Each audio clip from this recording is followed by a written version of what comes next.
핸드폰 바꿀 때 최신 폰은 쳐다도 보지 않습니다. 출시 1년 정도 지난 괜찮은 핸드폰 싸게 사서 오래 쓰는 게 장땡 아닌가요? 안녕하세요, 허니펀입니다. 우리는 2년이나 3년에 한 번씩 핸드폰을 바꿉니다. 그때 핸드폰을 바꿀 때 최신 폰은 아예 머릿속에 있지도 않으신 분들, 그냥 출시 1년 정도 지난 괜찮은 핸드폰 싸게 사서 오래 쓰겠다 하시는 분들, 바로 저도 그런 대표적인 사람인데요. 그런 분들이 좀 많은 것 같아서 그런 분들을 위한 총괄 가이드를 만들어 봤습니다. 먼저 사전조사를 통해서 어떤 기종을 선택할 것인가, 그리고 선택한 기종의 시세는 어떻게 되는지, 그리고 이 조사한 정보를 토대로 판매점을 방문해가지고 가격 흥정은 어떻게 할 것인지, 그리고 최종적으로 법적 효력을 지니는 계약은 어떤 거를 중요시 봐야 되겠는지, 이렇게 모든 과정을 영상으로 준비해봤고요. 보시면 분명히 핸드폰을 쉽고 현명하게 구매할 수 있을 테니 끝까지 봐주세요. 첫 번째는 사전조사입니다. 사전조사에서 가장 먼저 해야 될 거는 기종의 선택인 건데요. 내가 어떤 핸드폰을 사용할 건지 결정을 하는 겁니다. 요즘에는 핸드폰 종류도 진짜 많고 결정장애이신 분들도 좀 있다 보니까 몇 가지를 추리는 게 쉽진 않은데, 그럴 때 좀 드릴 수 있는 팁은 일단 내가 핸드폰을 쓰는 목적의 우선순위를 생각을 해보는 거예요. 저 같은 경우에는 노트 8을 쓰고 있었는데 64기가 내부 메모리가 있었습니다. 그래서 메모리가 좀 적다 보니까 외장 하드도 외장 메모리도 같이 쓰고 있었는데, 핸드폰을 바꿀 때 이 외장 메모리가 지원이 안 되는 핸드폰은 데이터가 모두 날아가기 때문에 저로서는 가치가 없었어요. 그래서 일단 1순위가 외장 메모리를 지원해 주느냐 였습니다. 그리고 두 번째는 노트 유저로서 좀 큰 화면을 써야 된다. 그래서 어느 정도 큰 디스플레이를 원했습니다. 그래서 이걸 통해서 핸드폰을 쭉 이렇게 나열을 했고, 그 다음에 디스플레이 크기라든지 저장 공간이라든지 이렇게 요소를 써가지고 어떤 스펙에 대해서 나열을 해봤습니다. 그렇게 됐을 때 첫 번째, 외장 메모리를 지원해주지 않는 핸드폰들이 쭉 날아갔습니다. 이렇게 이런 것들이 날아갔고요. 그리고 우리는 따끈따끈한 최신 휴대폰보다는 출시 1년 정도 지난 괜찮은 핸드폰을 찾고 있잖아요. 그래서 노트 20 울트라나 S20 울트라 같이 좀 출시된 지 얼마 안 됐고 가격도 비싼 핸드폰들은 제외를 했습니다. 그리고 S20 같이 디스플레이 크기가 좀 작은 것, 이런 것들은 또 제외를 했고요. 그렇게 하니 최종적으로 노트 10 플러스와 S20 플러스 두 개가 남았고요. 얘들은 조금 더 조사를 해보니까 노트 10 플러스 같은 경우에는 출시된 지 한 2년 정도 지났어요. 그래서 재고가 없는 것들이 좀 있었고, 그 다음에 S20 플러스는 디스플레이 크기도 괜찮고 외장 메모리도 지원이 됐었는데, 단점은 이제 노트 S펜이 없다는 거죠.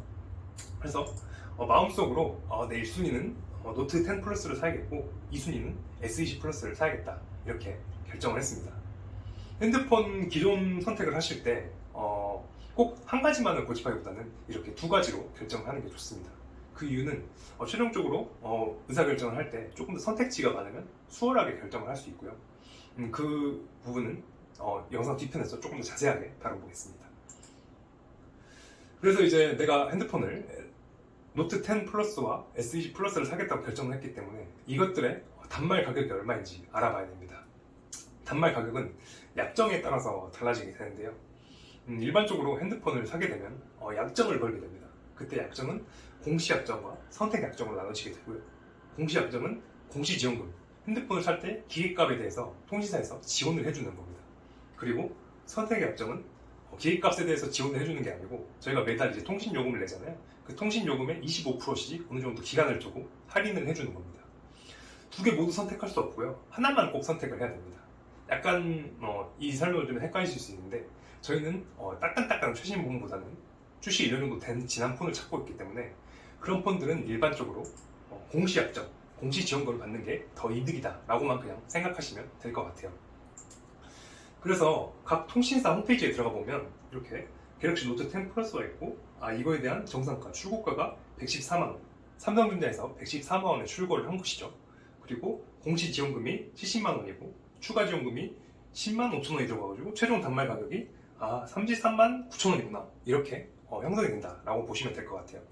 그리고 아까 말씀드렸던 공시지원금과 선택약정, 그거에 대해서도 공시지원금이 더 제각된다라고 LG 공식 홈페이지에서도 이렇게 나와 있어서 소비자에게 정보를 주고 있습니다. KT를 들어가도 양식만 다르지 똑같아요. 출고가가 있고 공시지원금이 있고 결국 단말 가격이 나오고 그리고 단말 할인이 요금 할인보다 더 절약이 된다 이런 거를 볼 수 있습니다. SKT 공식 홈에 들어가도 똑같은 정보를 확인할 수 있고요. 그럼 그거를 엑셀 파일로 한번 정리를 해보면 내가 원하는 기종은 노트 10 플러스와 S20 플러스인데 각각 출고 가격은 114만원, 124만원입니다.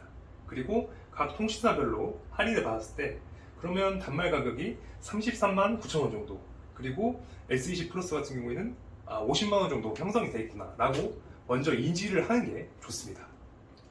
그리고 이 단말 가격에서 판매자 지원금을 뺀 게 결국 시세가 되는 것이죠. 이 시세는 각종 핸드폰 커뮤니티 굉장히 많습니다.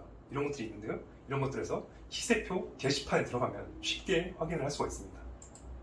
게시판에 들어가면 이런 식으로 굉장히 많은 시세글이, 하루에도 글이 10개에서 20개까지 충분히 많이 올라옵니다. 그러면 그런 시세표에 들어가가지고 시세표를 보면 각 통신사가 이렇게 나와 있고 각 기기별로 가격이 얼마나 되는지 이렇게 시세가 나와 있습니다. 다른 시세표를 봐도 통신사가 있고 이렇게 기계들이 있고 그거에 대한 해당 가격이 나오고요. 다른 것들도 통신사, 기계 가격 이렇게 나옵니다. 그랬을 때 이거를 한번 엑셀시트로 정리를 해보는 거죠. 핸드폰을 사는 날짜에 그 비슷한 최근 한 3일 정도, 3일 전 거 정도 자료를 취합을 해가지고 날짜가 이렇게 되고 그때 글 제목은 이렇게 됐을 때 각 통신사별로 만약에 나는 이제 LG U+를 쓰고 있었다. 그러면 SKT나 KT로 가면 번호 이동이 될 것이고 LG U+는 기기 변경이 되겠죠. 이런 식으로 그거에 해당하는 가격이 얼마인지 쭉 이렇게 나열을 한번 해보는 겁니다. 그럼 이걸 통해서 대략적으로 통신사와 최저가 파악을 한번 해보는 건데요. 예를 들면 노트 10 플러스 같은 경우에는 보니까 재고가 별로 없어요. SKT, KT 대부분 재고가 없는데 LG만 유독 재고가 좀 있습니다. 그리고 최저 가격은 6만원 정도 되네요. 그러면 정리를 이런 식으로 노트 10 플러스는 재고가 많이 없는데 LG가 그나마 있구나. 그리고 제일 싼 가격이 6만원 정도 되는구나. 이렇게 정리를 하는 것이죠. S20 플러스도 마찬가지예요. S20 플러스는 가격표를 보니까 SKT는 30만원인데 KT는 20만원이에요. 다른 글을 봐도 다른 글에서도 SKT는 39만원인데 KT는 3만원이네요. 이런 식으로 S20 플러스는 KT가 가격이 좀 잘 나오는구나. 그리고 제일 싼 가격은 3만원 정도 되는구나. 이렇게 정리를 하신다고 보면 될 것 같습니다. 네, 그리고 시세를 파악할 때 아까 보여드린 꼭 시세표뿐만 아니라 구매 후기 게시판 같은 것도 있습니다. 그런 글들을 통해서도 대략적인 시세를 파악해 볼 수 있습니다. 그리고 시세표에서 파악해야 될 게 제품에 대한 가격도 있겠지만 통신사별 요금제를 어떤 걸 쓰는지 파악을 해야 됩니다. 아까 똑같은 시세표인데요.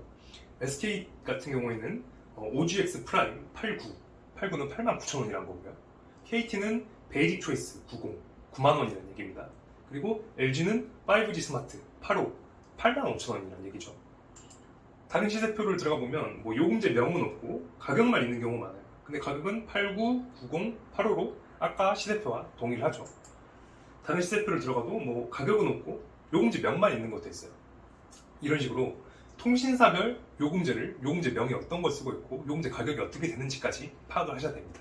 그 이유는 최종적으로 계약서를 쓸 때 계약서에 결국 내가 돈을 내는 게 통신요금인데 통신요금제를 어떤 걸 쓰고 그 통신요금제 금액이 얼마인지를 알고 있어야 사기를 당하지 않고 핸드폰을 현명하게 구매할 수 있다는 것이죠. 그래서 사연조사를 한번 최종 정리를 해보면요. 먼저 기종을 선택할 때는 우선순위 요소를 뽑아가지고 그걸 통해서 핸드폰 기종별로 스펙을 정리를 한번 해봐라. 그리고 최종적으로 2개 정도 모델을 선정하는 게 좋다. 두 번째, 단말 가격은 각 통신사 홈페이지에 들어가 보면 공시지원금과 단말기 가격을 쉽게 확인할 수 있습니다. 그리고 최종적으로 핸드폰 시세를 파악하는 건데요. 그거는 시세표나 구매 후기글을 통해서, 그리고 시세표를 통해서 꼭 핸드폰 가격뿐만 아니라 요금제 어떤 요금제를 쓰고 그 요금제 금액은 어떻게 되는지까지 최종적으로 파악을 해보시면 될 것 같습니다. 네, 이렇게 사전조사를 통해서 많은 정보를 이제 좀 많고 정확한 정보를 취합했다고 하면 이제는 판매점에 방문해가지고 거래를 해봐야겠죠. 그 거래에 대해서는 영상 길이상 시간이 돼서 다음 영상으로 넘어가도록 하겠습니다.